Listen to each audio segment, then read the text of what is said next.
Video disclaimer: This video is only for entertainment purpose, so please don't take seriously. Hello guys, मेरा नाम है मानव और आपका स्वागत है आपके अपने चैनल आरसी मैशअप में।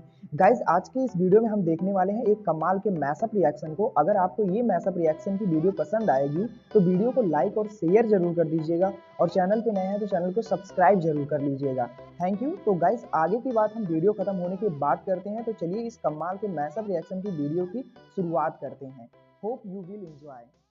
रशिया के किसी स्टेल्थ प्लेन की बात क्यों नहीं? रशिया तो अपने वॉर में फंसा हुआ है, वो कहाँ से दे देगा? उसको अपनी चाहिए होंगे। कि एयर मार्शल है रिटायर्ड, वो भी यूएसए की बात करता है कि यूएसए का रशिया का नहीं बोला। वो ये नहीं रेकमेंड करता कि रशिया के पास स्टेल्थ है जो आपका बहुत पुराना फ्रेंड है, उससे ले लीजिए जल्दी से। एग्जैक्टली। और ये भी यूएसए का नाम जो लोग अपने आप को बड़ा एक्सपर्ट मानते हैं, यूट्यूब के सो कॉल्ड एक्सपर्ट्स या so called very knowledgeable people, उनसे पूछो कि तुम्हारी नॉलेज कितनी है। वो सब दिख रहा है। वो सिर्फ जो है इंडिया की हिस्ट्री से, जो इंडियंस के अंदर एंटी यूएसए सेंटिमेंट्स जो पुरानी बातों से है, उसका फायदा उठा के व्यूअरशिप्स लेते हैं और खुद उनके अपने कोई निजी जो होते हैं ना, कहते हैं कि डिसअपॉइंट ये कि मामला बहुत ज्यादा सीरियस है। जी हाँ, दरअसल हुआ ये कि भारतीय वायुसेना के पूर्व एयर मार्शल अनिल चोपड़ा जी ने एक पॉडकास्ट में हाल ही में ये बात कही कि इस समय अगर मैं भारतीय वायुसेना प्रमुख की जगह हो रहा होता तो मुझे तो रातों को नींद नहीं आ रही होती, क्योंकि इस समय भारतीय वायुसेना की स्थिति ठीक नहीं है। हमारे पास नए लड़ाकू विमान नहीं आ रहे और पुराने लड़ाकू विमानों की संख्या बढ़ती जा रही है, जो कि रिटायरमेंट एज के करीब है। और सबसे ज्यादा बात तो ये है कि भारत के दो पड़ोसी देश चीन पाकिस्तान, जो कि हमारे कट्टर दुश्मन भी हैं, वो अपने स्टेल्थ लड़ाकू विमान के जो प्लेटफॉर्म है उसे ना सिर्फ तेजी से डेवलप कर रहे हैं बल्कि उसे डिप्लॉय भी कर रहे हैं। और आने वाले 10 सालों में चीन और पाकिस्तान के पास 1000 से ज्यादा स्टेल्थ लड़ाकू विमान होंगे, वो भी अलग अलग प्लेटफॉर्म के, अलग अलग कैटेगरी के। ऐसे में भारत को हर हाल में आने वाले कुछ सालों के अंदर एक स्टेल्थ लड़ाकू विमान तो खरीदना ही होगा, जब तक कि हमारा एमका तैयार नहीं हो जाता। और बात उनकी सही भी है, क्योंकि चीन पाकिस्तान को आप छोड़ भी दो तो जो छोटे छोटे देश हैं जैसे कि तुर्की, वो भी खुद का स्टेल्थ लड़ाकू विमान बना चुका है। आप जानकर हैरान होंगे कि इंडोनेशिया, जो कि भारत का एक पड़ोसी देश है, वो भी स्टेल्थ लड़ाकू विमान तैयार कर चुका है किसके साथ?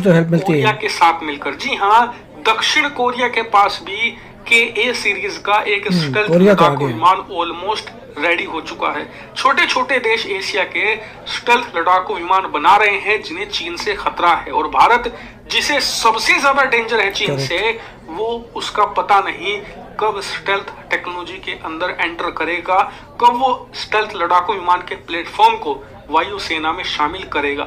और इसीलिए उन्होंने इस डिस्कशन में ये कहा, भारत को अब अमेरिका से बातचीत करनी चाहिए और F-35 लड़ाकू विमान को कुछ संख्या में ही, भले ही वो 3, 4 या 5 स्क्वाड्रन हो, इन्हें अपनी वायुसेना में शामिल करना होगा।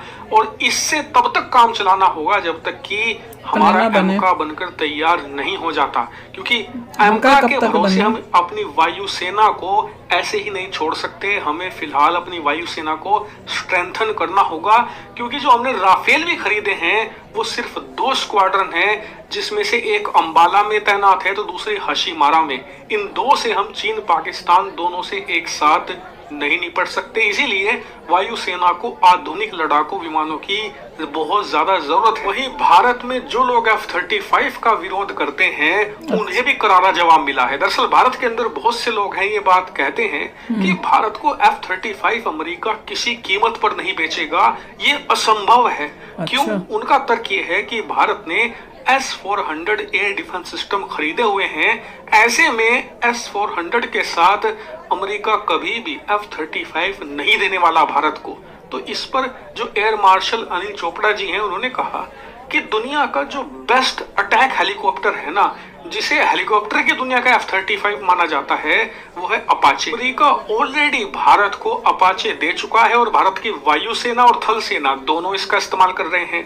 फिर आते हैं नौसेना पर, तो नौसेनाओं की दुनिया का जो बेस्ट हेलीकॉप्टर है, जिसे बेस्ट मरीन हेलीकॉप्टर कहा जाता है, वो है MH-60R रोमियो हेलीकॉप्टर। वो भी अमेरिका भारतीय नौसेना को बेच चुका है और उसका इस्तेमाल भी हम कर रहे हैं। फिर बात करें दुनिया के बेस्ट ट्रांसपोर्ट हेलीकॉप्टर की, वो है चिनूक। वो भी भारत मोदी जी का वो एयर इंडिया वन भी तो यूएसए का ही है बना है। तो बोइंग है। जो ये बात कही जाती है कि पर उसको पूरा किया तो वही होगा ना, जाएगा, वहीं पे। ये बात पूरी तरीके से सही नहीं है। नेगोशिएशन की टेबल पर जब भारत जाएगा तो ये सारे मुद्दे सोल्व हो सकते हैं, इसमें कोई बड़ी बात नहीं है। लेकिन उसके लिए हमें अमेरिका के साथ डिस्कशन अभी स्टार्ट करनी होगी। और इस पर आगे उन्होंने कहा कि इस महीने के एंड में पीएम मोदी की अमेरिका यात्रा है। हो सकता है कि इस दौरान दोनों देशों के बीच में डिफेंस कोऑपरेशन पर बात हो, क्योंकि अब से कुछ दिन पहले इस यात्रा की तैयारी को लेकर राजनाथ सिंह जी गए थे अमेरिका के दौरे पर। और डिफेंस मिनिस्टर का अमेरिका जाना और उसके बाद पीएम का जाना, मतलब डिफेंस के मामले में कुछ तो अमेरिका और भारत कर। रशिया के किसी स्टेल्थ प्लेन की बात क्यों नहीं? रशिया तो अपने वॉर में फंसा हुआ है, वो कहाँ से दे देगा, उसको अपनी चाहिए होंगे। कि एयर मार्शल है रिटायर्ड, वो भी यूएसए की बात करता है कि यूएसए का रशिया का नहीं। वो ये नहीं रेकमेंड करता कि रशिया के पास स्टेल्थ है जो आपका बहुत पुराना फ्रेंड है, उससे ले लीजिए जल्दी से। एग्जैक्टली। और ये यूएसए का नाम जो लोग अपने आप को बड़ा एक्सपर्ट मानते हैं, यूट्यूब के सो कॉल्ड एक्सपर्ट्स या so called very knowledgeable people, उनसे पूछो कि तुम्हारी नॉलेज कितनी है, वो सब दिख रहा है। वो सिर्फ जो है इंडिया की हिस्ट्री से, जो इंडियंस के अंदर एंटी यूएसए सेंटिमेंट्स जो पुरानी बातों से है, उसका फायदा उठा के व्यूअरशिप्स लेते हैं और खुद उनके अपने कोई निजी जो होते हैं ना, कहते हैं कि डिसअपॉइंटमेंट्स होंगी या कुछ उस टाइप से होगा अगेंस्ट यूएसए, तो उसको निकालते हैं rather than giving fair news, correct news. अब ये अगर इतना ही बुरा मतलब रिलेशनशिप हो यूएसए से, तो क्या इतने हाई पोस्ट वाले चिनूक देगा, वो देगा। और इतने हाई पोस्ट का इंडियन आर्मी का बंदा जो है वो पब्लिक में ये स्टेटमेंट दे रहा है, तो भैया क्यों देगा वो? तो इससे अगर आप ऐसी न्यूज सुनो और आपको अगर इंटेलिजेंटली सोचो तो आपको पता चलेगा यार ये बंदे तो गलत बोले, तो कुछ और बता रहे हैं, या हो तो कुछ और है। मोदी जी जा रहे हैं स्पेशली। एयर मार्शल बोलता है जिसका जो उसने रशियन एयरप्लेन जो स्टेल्थ वाला उसका नाम ही नहीं लिया। बिल्कुल एग्जैक्टली। तो उससे समझ में आना चाहिए कि जो पॉलिटिक्स है या रिलेशनशिप्स है कैसे चेंज हो रही हैं।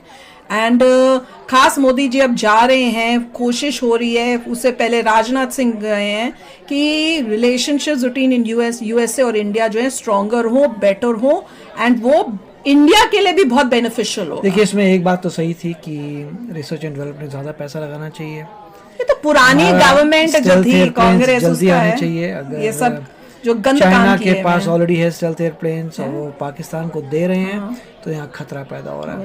और इसी हिसाब से आपको जल्दी, हमारे पास मेरे ख्याल से 35 हैं जो राफेल लिए थे जो स्टेल्थ हैं। अगर इनफ नहीं है, नहीं राफेल भी मुझे पता नहीं स्टेल्थ है नहीं है, 5th जनरेशन है। पर तो फिर पहले वो बात फिर होती है कि भी 5th जनरेशन की बात है कि चाइना के पास और पाकिस्तान के दोनों एक्वायर कर रहे हैं। चाइना तो बनाता है 5th जनरेशन, पाकिस्तान एक्वायर कर रहा है चाइना से, और हमारे पास 35 5th जनरेशन है। उसके ऊपर आते हैं स्टेल्थ वाले, और स्टेल्थ वाले जो है अगर चाहिए तो। गाइज आपको यह मैसअप रिएक्शन का वीडियो कैसा लगा, अपने थॉट को नीचे वीडियो के कमेंट में जरूर बताइएगा। वीडियो पसंद आई हो तो वीडियो को लाइक जरूर कर दीजिएगा। चैनल पे नए हैं तो चैनल को सब्सक्राइब जरूर कर लीजिएगा। तो थैंक